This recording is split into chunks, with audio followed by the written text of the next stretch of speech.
It's back to school time for more than 32,000 students in Des Moines Public Schools. Along with the new school year, there are new employees joining the district, new programs, and even a brand new school. We'll talk to Superintendent Tom Ahart and the district's Chief Schools Officer, Kregg Cuellar, about the upcoming school year, next on Classroom Connections.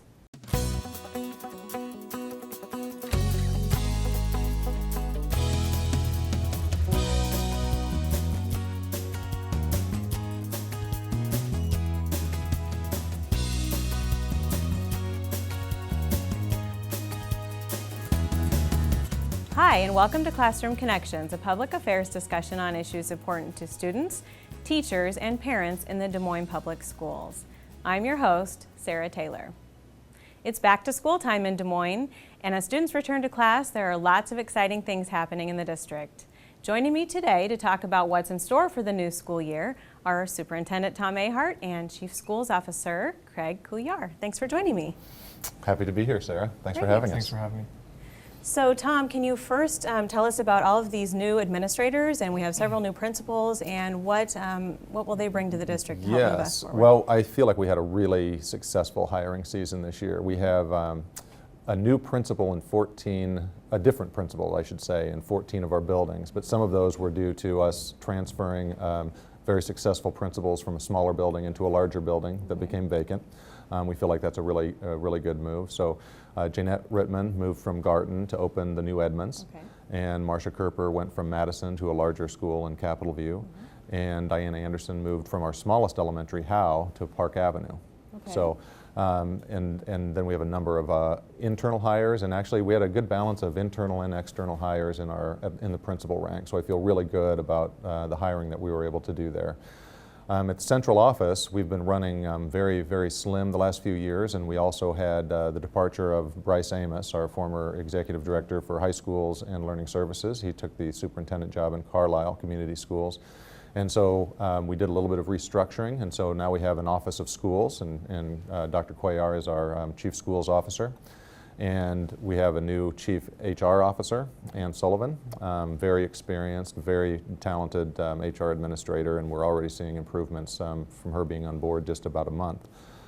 Matt Smith, who had been the principal at North High School, joined us at central office and took part of Bryce's old role, the learning services portion, and also the student activities. So we have an office of student activities and learning services. We think that that engagement piece is really important, and the student activities ties right into that. So he has a tall task ahead of him. We're trying to rejuvenate our activities programs, both co-curricular and extracurricular, from middle school all the way up through high school, and really capitalize on those new secondary attendance boundaries that we had passed by the board last spring. So very exciting opportunities there. Additionally, in Kregg's area, we hired Elisa Farmer as our high schools director, and Corey Harris, both of whom are from Texas, as our middle school director. Now Corey, not a Texas native, but his last stop was in Dallas in a charter organization there. So they both bring tremendous skills and experiences and are really going to help us move forward. So I feel really excited about the team that we have together. One other internal hire was Carolyn Cox, was our former elementary literacy coordinator, became our elementary director of teaching and learning. So I think that covers all of our new hires administratively. Very excited. We had an awesome hiring season, and we have a very energetic and young team to help move us forward. Okay, that's wonderful. So Kregg, as Chief Schools Officer, what will your focus be as we begin the new year? Yes, ma'am. Well, as Superintendent Ahart just mentioned, that the Office of Schools is relatively a new department, and the primary focus of the department is to provide a significant amount of support to every single school within Des Moines. And what we're aiming at being actually that focused help desk per se. So we want to be able to provide supports to schools, not only around instruction, but not only around operations, but around all of the other critical components that are driving forces in moving schools forward. Also, one of the major focuses, of course, I'm a firm believer that two critical components that are responsible for the success of schools are leadership and human capital. And so our major focus will be to provide a lot of one-on-one support to principals to help streamline all of their many duties and responsibilities that they have, so they're able to focus purely on teaching and learning. And in turn, also providing principals with the flexibility to also provide their teachers that same amount of support, so teachers are allowed to be able to do their job at a high quality level. So that's pretty much what our major focus is as we move into the new school year. Okay, sounds like a big task at hand. Yes, ma'am. So Tom, the Edmonds Elementary brand new building opened on August 14th. So tell us about that, and then what other renovations are going on? Well, you know, the statewide penny has really been a gift to Des Moines Public Schools. The average age of our school buildings is about 65 years old. And despite that, we've been two consecutive years, we've been named a National EPA Energy Star Partner of the Year. So Bill Good and the entire operations team has done a fantastic job with input from the Superintendent's Facilities Advisory Committee. So lots of good community input. So the sort of the capstone of this year's projects is the brand new Edmonds Elementary. It's been a long time since we've had a brand new school. It is truly a state-of-the-art and artfully designed building, and I was just in there earlier this morning. It is just gorgeous. The kids love it. It's tremendous teaching and learning spaces and very, very community friendly. So it's been a joy to see come together, and now with kids in it, it's really rewarding to see. We also have a new project that I drove past there early this morning too, the old Cassidy building, which has been around since the early 1900s, will be coming down. In fact, there's a demolition crew there now removing things from inside the building before the structure actually comes down. And at this time next year, we will be opening a brand new early childhood center as well as a new middle school alternative school on that site. So we have a very aggressive timeline there, but the community, both the Mondayman Presidential Neighborhood and the Chautauqua Park Neighborhood Associations have been very involved with us in planning what that will look like, how it fits in with the community, and that will also have some fine community spaces. So I'm really excited about those two brand new buildings. And then, of course, renovations, as happens every summer. We have aggressive timelines. You know, our philosophy has been, let's keep our schools open and try to get all the work done in the summer when staff and students are away. And that causes very tight timelines depending on the complexity of the project. So Findlay Elementary has gotten an addition and a complete renovation, and I was there this morning as well, and teachers are getting moved into their classrooms, and there's a few odds and ends that we're still waiting to get shipped in, but they'll be ready for classes on Thursday with their kids.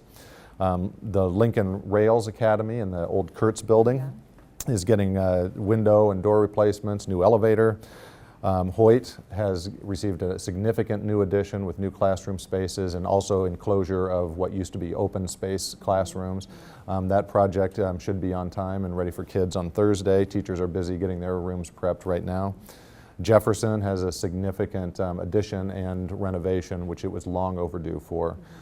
So that's one that we're going to barely squeak in under the wire, but it's going to be a fantastic new space, and teachers are already in there working, and I'm feeling pretty good about those new spaces. Park Avenue has a new wing added to its 1970s wing. Park Avenue is one of those old buildings that's had a number of renovations and additions, and this fills in sort of an empty spot that we could squeeze a few more classrooms in because of increased enrollment at Park Avenue.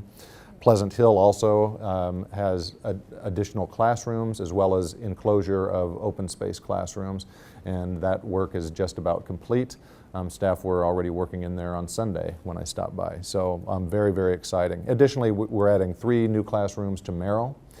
That's a building that's actually been in very good shape and has recently received new windows, but due to space needs, we're adding 3 classrooms there.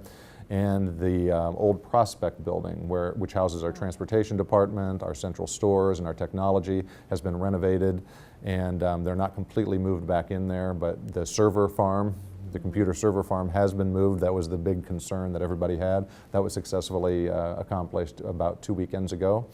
So really, all in all, given all the projects, millions of dollars worth of construction, we're in really, really good shape, and we have beautiful and well-lit learning spaces that are fully Wi-Fi ready rather, for our kids and for our teachers. So I'm very excited about those new opportunities. It's been a really busy summer. Absolutely.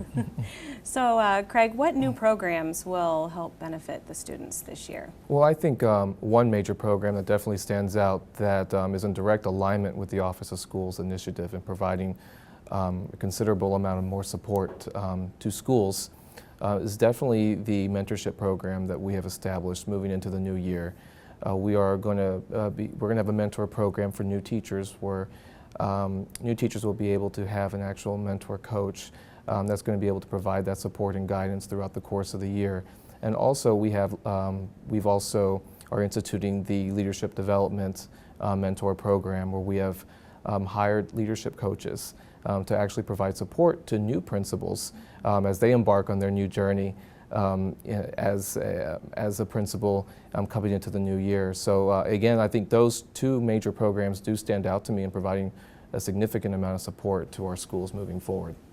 Okay, great. Is there anything else, Tom? Well, I'll just add a couple of other little things, developments that I think are really important for us and may sort of fly under the radar. Des Moines Area Community College, Drake University, and Des Moines Public Schools are partnering around a program that we're calling 3D for Drake, DMAC, and DMPS. And we have, the goal of that program is to train and employ more minority teachers. And so we don't have any grant funding for this, but we've had our leadership team all across Des Moines Public Schools identify current employees of ours who are not teachers, but who aspire to be teachers and who we think would be very, very good in the classroom with our students.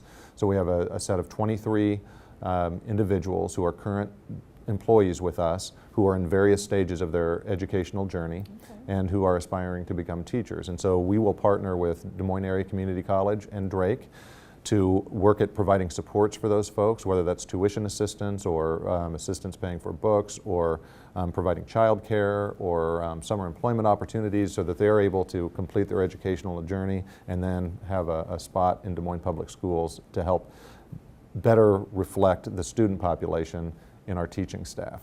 So that'll be an ongoing project that we just got going, started getting developed last spring, and we're really up and running now, and we're actively working with all 23 of those recruits.